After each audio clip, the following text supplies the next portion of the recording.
So here we have the Ford Fiesta on a 70 plate. I'm going to start off by hopping inside the car and running through some controls first of all. Okay, now that we're inside the car, we're going to start with the dials. Over on the left-hand side, we have the rev counter. We have the speedometer on the right-hand side. In the middle at the bottom, we have the fuel gauge and coolant temperature gauges. And above that, the main trip computer, which includes the total miles for this car, which are 7,622. We have a digital readout for the speedometer being displayed there as well.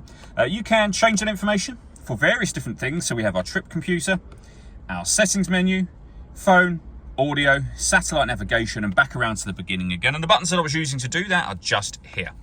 We have phone and stereo controls beneath that. Stereo controls continue on the left, along with cruise control and speed limiter for the car as well. If you want to use the phone controls, you'll need to pair the phone up to the car first of all, and that is done on the touchscreen in the sensor. We'll come to that in just a moment. We're on the audio menu at the moment. You'll see we have AM, FM, and DAB radio, Bluetooth audio, so you can stream your music wirelessly as well. And this car's got two separate USB inputs. So if you plug devices into those, they will appear up here as further options for you. Back out to home screen. This is where you pair your phone. Just hit add phone.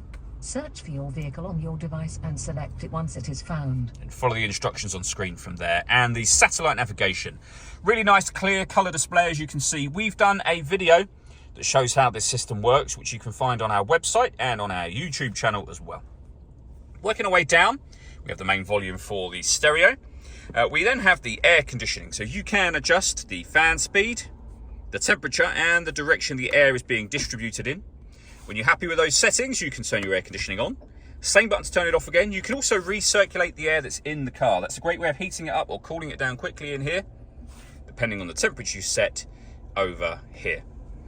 We've then got our rear heated screen and a proper heated front screen as well. Some storage underneath that with a USB input, 12-volt charging socket, and a 5-speed manual gearbox. And then lastly, these buttons just here. So you can turn off the stop and start.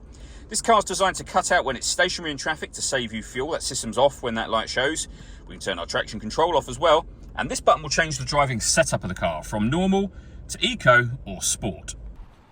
All that leaves me to say is thank you for taking the time to watch this video. If you'd like to come and see this ULEZ compliant car for yourself and have a test drive, please feel free to call either of our MJA sites. We'd love to hear from you soon.